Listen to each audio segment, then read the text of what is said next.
Good morning, Baylor School. Welcome to our chapel service today. Our service is the Cushman lecture speaker. And to introduce him, I'm going to invite one of Baylor's own, Mr. Philip Whitaker, to the podium.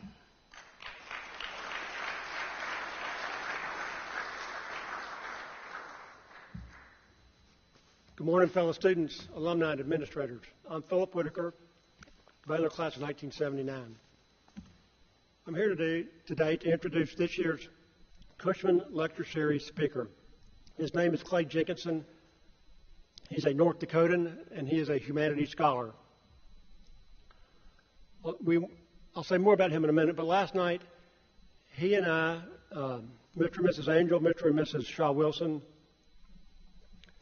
Mr. and Mrs. Kennedy, Perry Key, Matt Lewis, Chris Moore, and Kelly Osteen went out to dinner. While we're having dinner, Cindy asked Mr. Jenkinson how long he would be talking. He said about 30 minutes. And she said, well, my husband Philip, whom you know, is going to be introducing you. How much time should he take?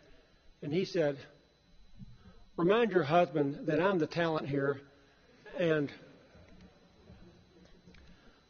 I'm the one that should be speaking to these students, and they don't want to hear his dumbass drone on for too long. To tell him he's got 2 minutes.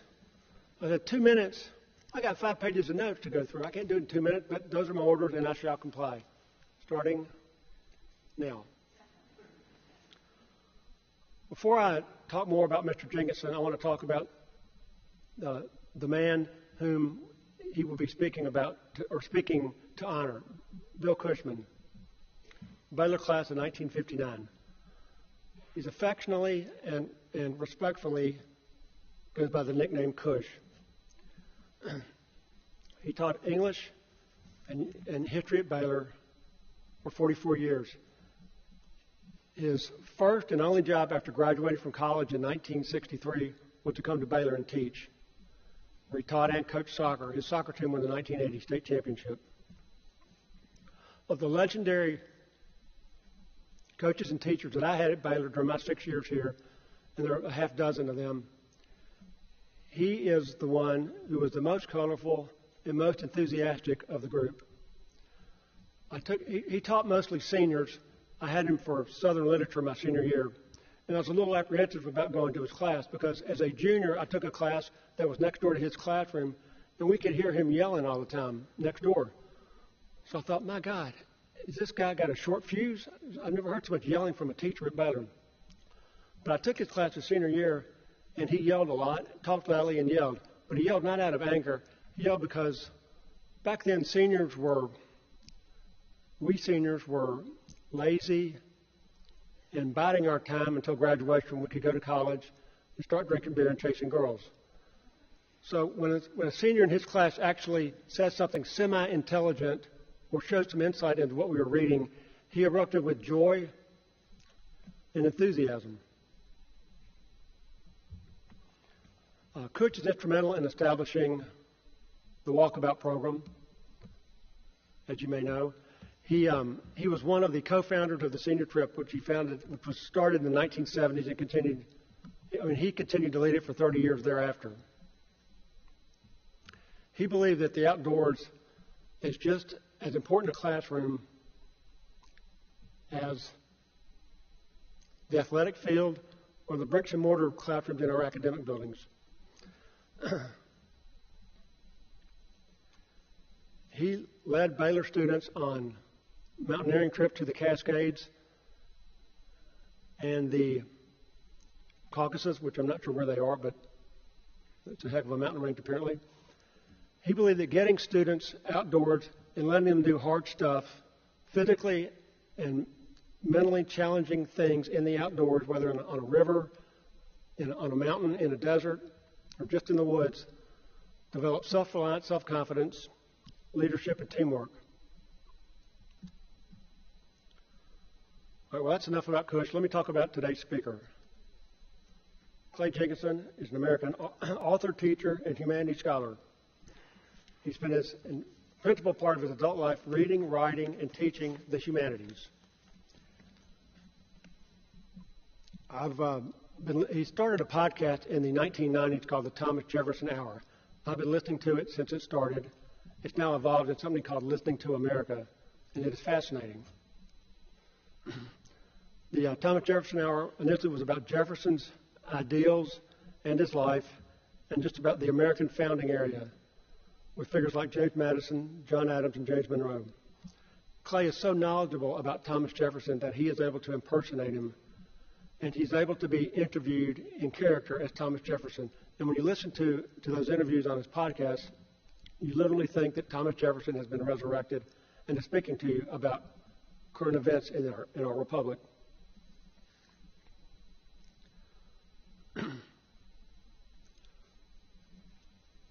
Clay has written 15 books on such topics as Thomas Jefferson, the Lewis and Clark expedition,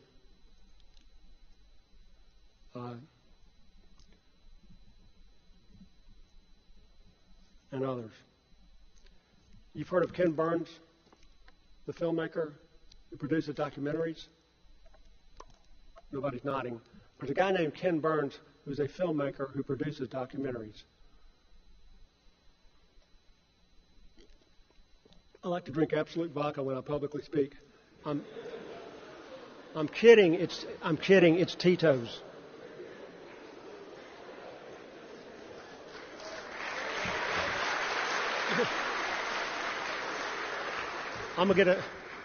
My wife is shaking her head. I'm gonna get a tongue latching when I get home. I'm approaching 2 minutes, so I'm gonna sit down as directed. But I'll tell you this. Clay Jenkinson is one of the most interesting people I've known. And comparing him to the people in my working life, I mean, that's flattery on the one hand. On the other hand, I'm comparing him to people I knew in my working life who were just about all lawyers, who are not very interesting. I mean, they're smart and bright and good people, and we need them, but they're not all that interesting. Clay is. So without further ado, I introduce my friend, Clay Jenkinson.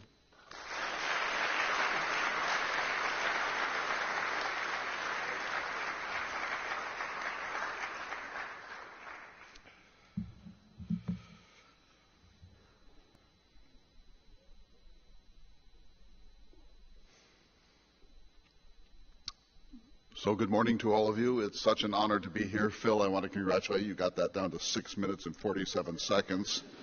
So in the short amount of time that remains, I will attempt to give my lecture. I'm really thrilled to be here. What a beautiful room. What an extraordinary group of young people. Before I get into the substance, just let me say good luck to you in all that you do in life. And the theme of my talk today is essentially that it's not the answers that we necessarily find, it's the questions that we ask. And I'm going to raise a few questions about the Lewis and Clark expedition. But it's really, I don't have the answers to them. I've been working on this for a very long time. But it's the questions that we ask in life, and then the rigor that we use in trying to answer those questions, the generosity of spirit, the tolerance, the willingness to accept things that are not tidy and easy to understand. These are complex stories, and they're getting more complex all the time. So I just have a few slides for you. First of all, James Rhonda of Tulsa is the greatest living Lewis and Clark scholar, and he's written a fabulous book called Lewis and Clark Among the Indians, which was back in 1984. So what he did was reverse the lens and look at the Lewis and Clark expedition from the Native American point of view, and it turns out that changed absolutely everything. Nobody had ever done it before. Up till then, the Indians, the Native Americans, were seen as sort of bit players. Lewis and Clark met more than 50 different tribes in the course of their travels, and up until the early 1980s, they were just seen as background. So James Rhonda just turned the lens, and it changed absolutely everything. He gave the keynote speech at Monticello, Jefferson's Monticello, in January of 2003 at the kickoff of the bicentennial of the Lewis and Clark expedition, and in that 15-minute lecture, he said this, that Lewis and Clark represented America's first great road story, which really, I think, gets it right. So here's the man himself, Thomas Jefferson, the third president of the United States. He had tried 3 previous times to get an exploration party into the interior of the country, had never been able to do it. Now he was president of the United States, and he had a very friendly Congress, and so he was able to convince them to fund a group of 12 to 15 men to go all the way to the source of the Missouri. At the time, nobody knew where that might be, and then to cross the Rocky Mountains. Nobody knew how high they were, and then to float down waters of the Columbia River to the ocean. And Congress was willing. There was cost overrun, as there usually is in such projects. But this was America's first great exploration of the continent. And you see it here.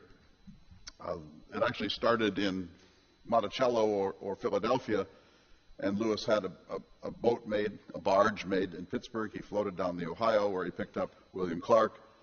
They went to the St. Louis area, where they wintered, and then in the spring of 1804, the end of Jefferson's first term as president, they began their odyssey, went all the way up the Missouri, wintered in North Dakota, where I live. Then they went to the Great Falls of the Missouri in Montana and to its source down on the Idaho border, bushwhacked their way to waters of the Snake and the Columbia River and all the way to the Pacific. 7,689 miles. Just look at this map. This is the best map of North America in the year 1803. Think of that. This is the finest, most detailed, most complete map of North America in 1803. So you're about here. Look at this. It's called Terra Incognita, completely blank. This is where I live in North Dakota, and there had been some presence of Americans, Frenchmen, Spanish, and English there, usually coming down from Canada. But all of this country was completely unknown, terra incognita, and Lewis and Clark's mission was to explore it and to map it. And there they are, Lewis on the left, Clark on the right. Jefferson chose Lewis, and then Lewis in turn chose Clark, and choosing William Clark to be his co-commander, his co-captain, was the most intelligent decision that Meriwether Lewis ever made.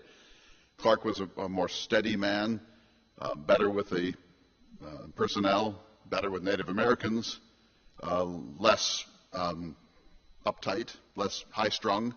And so if Lewis had not chosen Clark to be his co-captain, he surely would have succeeded, but maybe not in full measure. This was a multicultural expedition. That's one of the things that makes it so interesting for our time. There were two Virginia Army officers, Lewis and Clark, although Clark was now living in Kentucky. There were mixed blood people from the Illinois country. There was an African-American enslaved man, York, Clark's valet. And as you know, in North Dakota, they met a Shoshone Hidatsa woman named Sacagawea. Your parents and grandparents would have known that name as Sacagawea, but the current pronunciation is now Sacagawea. And this is a statue from Oregon. This statue is in Louisville, Kentucky, of York. And I found out today that you have a Sacagawea statue here. And my question to you is, what's she doing here? This is 1,900 miles from her home on the Salmon River in Idaho. It's 400 miles from St. Louis, 441 miles from St. Louis, which is the closest she ever got to Baylor. And it's 1,412 miles from North Dakota, so I'm not quite sure why she's here. It's a beautiful statue. And I'll be writing about it now and demanding that it be returned to Idaho. And while I'm on it, I have to say that I got here on Saturday night. There were many plane cancellations, lots of trouble. I don't even want to go into what a nightmare it was. But Matt Farr, your chaplain, was waiting for me at the airport. He waited 2 hours and 45 minutes for me, and it was almost 1 o'clock by the time he deposited me at the airport. Well, you should. It's nice of you to applaud, but I didn't get really to take a look at him because it was so dark and I was so tired. This morning, he said, I'll show you around campus and take you to that Sacagawea statue. And then I saw this. Now, I know these are your colors, but I almost said, take me right back to the airport. You're the chaplain? And so Matt Farr, no, too far. I was told there are dress codes here. I just have to say I can't work under these conditions. So Henry David Thoreau, by the way, there's a new Ken Burns documentary on Thoreau coming out in a few weeks. 3 hours, 3 parts on PBS. I'm one of the so-called talking heads, the commentators in it, so if you have a moment, take a look at that. But Thoreau, in his fabulous book Walden, one of the greatest, maybe the greatest American book in my view, said, how many a man has dated a new era in his life from the reading of a book. I don't know if you can connect to that yet, but I think you will. How many a person has dated a new era in their life from the reading of a book.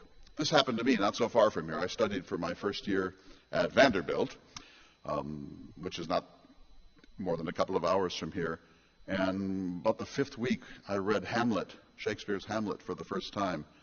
I'd grown up on the plains of North Dakota in a really poor public educational system. We would have regarded this as Mecca. And I had never read Shakespeare, not Julius Caesar, not Romeo and Juliet. I had no previous contact with Shakespeare. And suddenly I was a freshman at the university, and on the 5th floor of Heard Library, I read Hamlet, and it blew the doors off of my life. It changed everything forever. How many a person has dated a new era in their life from the reading of a book. And here's one. This book, called Those Tremendous Mountains, which is a phrase from Meriwether Lewis about the Rockies. This book came out when I was just a little bit older than you, and I read it, and I didn't know anything about Lewis and Clark at that time. And I'm guessing you're more or less in the same position.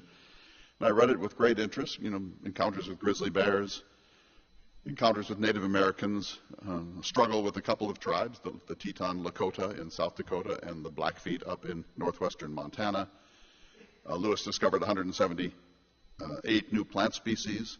He discovered 122 new animal species, including the prairie dog and the bighorn sheep and the mule deer and the grizzly bear. It was an extraordinary achievement, and I'm reading it sort of as this wonderful adventure story. And then I came to this passage. On October 11th, 1809, Meriwether Lewis committed suicide at a lonely inn on the Natchez Trace, 80 miles from Nashville. It's a place called Hohenwald. I've been there several times, and I thought, whoa, wait a minute. He's a national hero. He's the first white American to cross the continent. He's led the most successful exploration in American history, at least up until the moon program of the 1960s. He's a friend of Thomas Jefferson and his protege. He's a national hero. Why would he take his own life? Why would Meriwether Lewis take his own life? I was shocked and sort of really uncertain of how to think about such a thing. And I really have to say I've spent the next 40 years trying to figure it out. And I haven't, because, of course, as you know, and I hate to talk about suicide in anything but the most somber way, we never really know. He left no suicide note. I have some theories. I've written a book about it. But in the end, we just don't know. And that's what keeps me coming back. And that's my message to you. It's these themes where you keep coming back because you can't quite figure it out. You can't quite master it. You're not really sure what's going on, and you keep puzzling it and reading and doing more research and waiting for the next book to come out. And I make field trips up and down the Lewis and Clark Trail, all in a hope to try to understand this very, very interesting genius, but apparently a troubled genius too. And this is his grave marker at Hohenwald. So there's a public monument there. This was put up in the late 19th century. And it's a broken shaft to symbolize a broken life. So that's not so far from here. And if you get the chance, I would urge you to take a look at it. He was on the Natchez Trace. He was going to Washington, D.C. to try to sort out some troubled finances with the War Department. And he stopped at a kind of squalid inn, sort of a 1809 Airbnb. And in the middle of the night, he seems to have taken his life.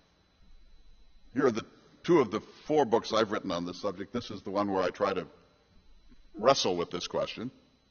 And this is an edition of all of the journals and letters and other documents of Lewis and Clark in my own state of North Dakota. They spent more time in North Dakota than any other state, and so I've made an edition of this for the bicentennial. And this is my work of major editorial scholarship, and I'm very proud of it. I think it's now sold at least 102 copies, so there you are. When I was your age, my dream was to have an RV, it wasn't this brand, and to tour the country as a photojournalist. I wanted to have an RV and wander America with high-end 35mm cameras back in the pre-digital era. And it was a silly idea, really, because I was going to put a darkroom in this thing, which would have been probably really stupid. But I wanted to do that. I wanted to be a famous photojournalist and have photos of wars and floods and coronations and building of great bridges and so on. That didn't work out. When I got to Vanderbilt, they said, yeah, you probably just want to be an English major. And I did, and you heard the story of what happened there. But a few years ago, a woman in Virginia gave me this Airstream. She said, okay, go do it. And so 2 years ago, I followed John Steinbeck's 1960 Travels of Charlie tour around the perimeter of the United States, about 25,000 miles. And this last year, I started at Monticello, and I traced the entire Lewis and Clark Trail with this thing. And it was absolutely just what you dream of as a young person. I urge you to dream high and boldly and be patient, because some of these things take decades to work out. But I'm having the time of my life on the Lewis and Clark Trail, and you learn so much more by being in it than you do by just sitting in a library, however beautiful, and you have a very beautiful one here, and reading about it. Here I am at the Great Falls. So these are not the Great Falls, but this is where they got out. There were 5 Great Falls at Great Falls, Montana.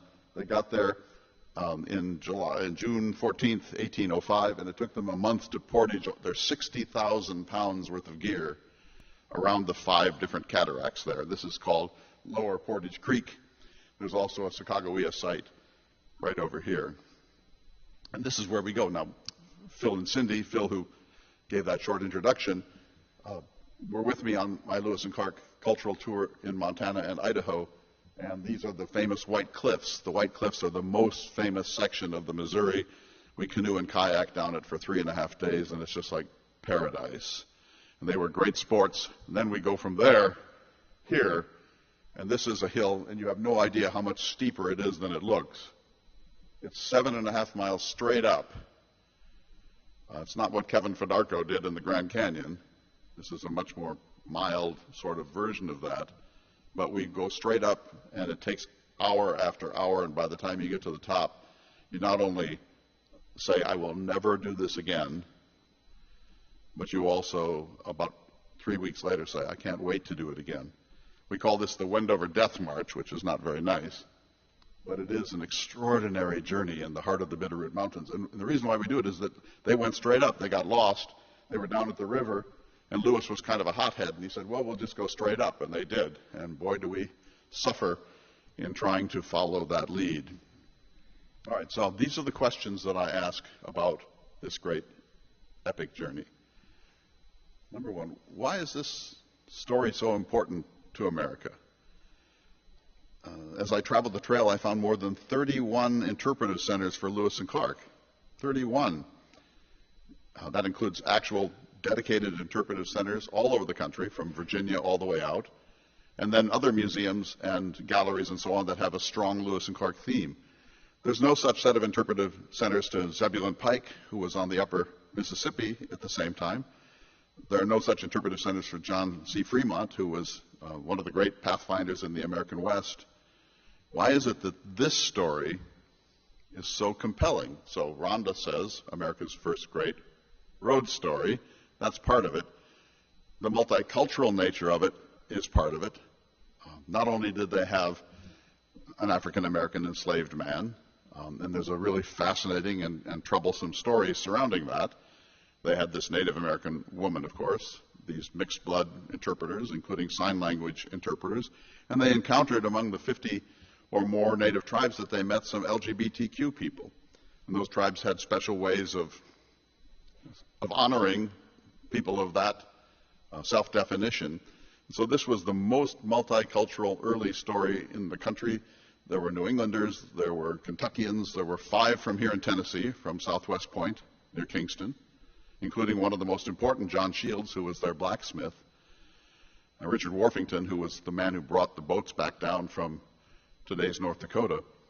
So 5 from Tennessee, and then, of course, Lewis died here in Tennessee. So Tennessee is an important part of this story. And when you think about how they mustered this group, it was sort of a representation of what America was in the age of Thomas Jefferson. Jefferson never traveled more than 75 miles west of his birthplace. So he was an armchair geographer and explorer, but he chose the right man in young Meriwether Lewis, in spite of Lewis's very, very complicated life. I just want to say one word about York, the enslaved man. First of all, these slaveholders, and you here in the South know so much more about this than I could ever know, but they often named their enslaved men and women themselves and gave them names like Jupiter and Zeus and Athena and Aphrodite and so on, one name only. I have 2 names. Most of you do. One name only, and named by their masters. And those names were often sort of cynical. York or Zeus.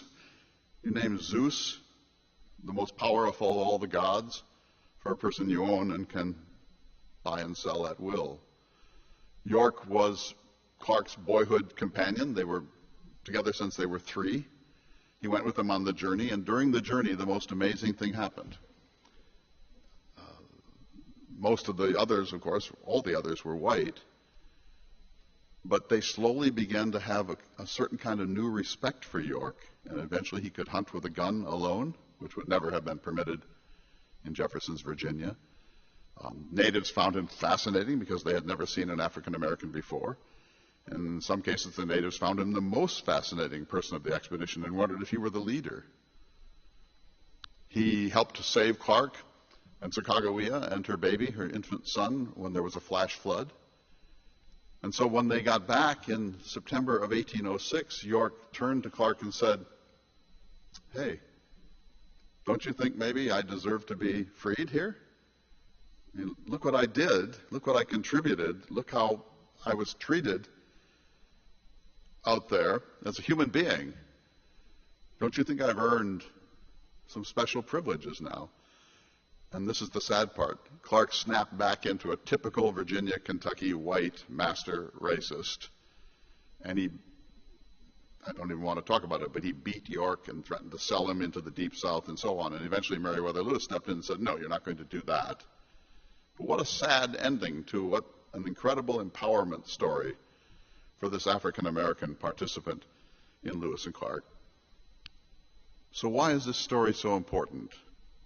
It's important because it was the first great exploration of the West, and it helped to open that country, that terra incognita that I showed you. It's also extremely colorful and very dramatic, and it's one of the great adventure stories in human history. But it does puzzle me a little that it's that central to American memory. What happened to Sacagawea? Well, she wound up here. She seems to have died in 1812, but we're not sure. If you can imagine it, she's claimed by 3 different tribes, and she's buried in 3 different places, which obviously can't be true. She's the first or second most famous Native American woman in American history. Pocahontas, Sacagawea. We know almost nothing about her. In the books that I write, I say everything we know about her could be contained in a passport book. Isn't that interesting? And yet there are more statues of Sacagawea, and one more than I thought, in America than any other woman in America. There are more statues of Sacagawea than of any other woman in American history. Just have a few minutes left. Thanks, Phil. What happened to Meriwether Lewis? We've talked a little bit about that. Why did he commit suicide? Nobody really knows. What happened to the dog? They had a Newfoundland dog named Seaman. Went all the way out. It disappears from the journals in, I know it's a weird name. So I always say Seaman, but I was told that you were all mature. Anyway, Seaman, let's call him, was a Newfoundland and a gray water dog, and he disappears from the journals. And when I talk to young people, the first question is, what happened to the dog? And there's no answer, of course. This is the big one. Were they the sphere of manifest destiny? Or were they largely innocent? You know, they're the first, and they're opening the West, and they're making it possible for what I call the great dispossession. You know, when Columbus bumped into the New World in 1492, it was 100% indigenous. Think of that. It was 100% Native American. By 1942, it was just 3% Native American. So the project of America, we're celebrating our 250th birthday, was to dispossess the indigenous people, to erase their cultures to a great degree, and to replace them with white communities. That's a fact that we have to accept, and it's really worth some very thoughtful, sober, and I think generous interpretation. What should we make of that great dispossession? So just 2 more slides, and then I want to recite one passage from the journals for you, and then I will say goodbye. This is Meriwether Lewis. He got back in 1806. He went to Philadelphia, and he had this painting made of himself, which you have to admit is a weird painting. He could have been painted in his army uniform or as a Virginia gentleman or anything else. This was of tippet, a shawl that he bought in western Montana. But it's maybe the weirdest image of a great explorer that we have. I've written about this because I think this is how he wanted to be remembered. This is a key moment when he was all alone and he met the Shoshone leaders, and he could easily have been killed, and then he traded for this robe, this ermine skin robe, and I think that was probably the greatest single moment of Meriwether Lewis's life. Here's the other great one. This is when he discovered the Great Falls. I use air quotes because, of course, the natives had known about this for millennia. But these are the Great Falls. They don't look like this anymore. This is a painting by a man named Charles Fritz. And this is what an explorer wants to do. He wants to be the person who's there with a notebook and a pen, writing the first description for the learned world about an amazing place. And Lewis at that time said, it's maybe the greatest site in America, or second only to Niagara. It's been sort of obliterated by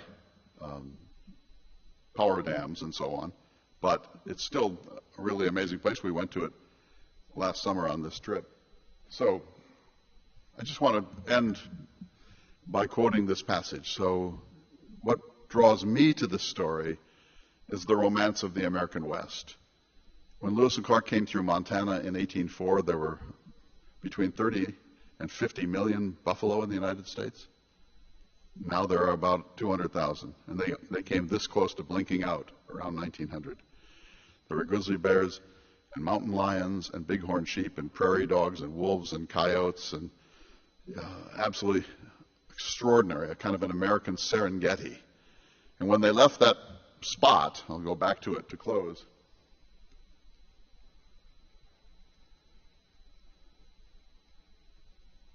Yeah, once again.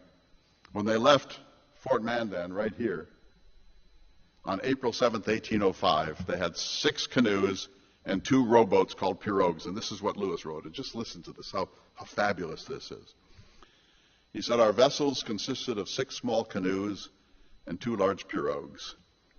This little fleet, although perhaps not quite so acceptable as those of Columbus or Captain Cook, were still viewed by us with as much pleasure as those deservedly famed adventurers ever beheld theirs, and I dare say with as much anxiety for their safety and preservation. We are now about to penetrate a country at least 2,000 miles in width, upon which the foot of civilized man has never trodden. The good or evil it has in store for us is for experience to determine, and this little fleet contains every article by which we are to expect to subsist or defend ourselves. Entertaining as I do the most confident hope of succeeding in a voyage which has formed a darling project of mine for the last 10 years, I could not but look upon this moment as amongst the most happy of my life. The men are in excellent health and spirits, zealously attached to the enterprise, and eager to proceed. Not a murmur or whisper of discontentment is to be heard among them, but all act in unison and with the most perfect harmony. I took an early supper this evening, and went to bed. It doesn't get any better than that. We were now about to penetrate a country at least 2,000 miles in width upon which the foot of civilized man had never trodden. Good luck to you. Ask questions, and the answers are not forthcoming, but the questions you ask will determine who you are. Thank you so much.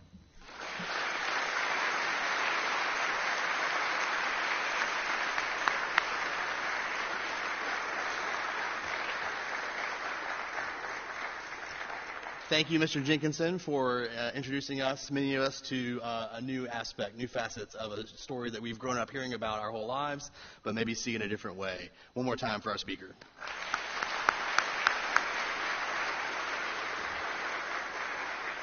And before we dismiss, this is the Cushman Lecture Series, and if I could ask Madeline Claire Stefaniak's grandfather, Mr. Bill Cushman, to stand up.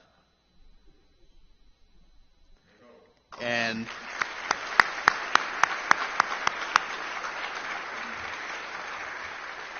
as much as America follows in the footsteps of Mary Lewis and Clark, we follow in many ways the Baylor that Mr. Cushman left us. And so for that, we are very grateful. With the help of senior leadership, we will dismiss from the back.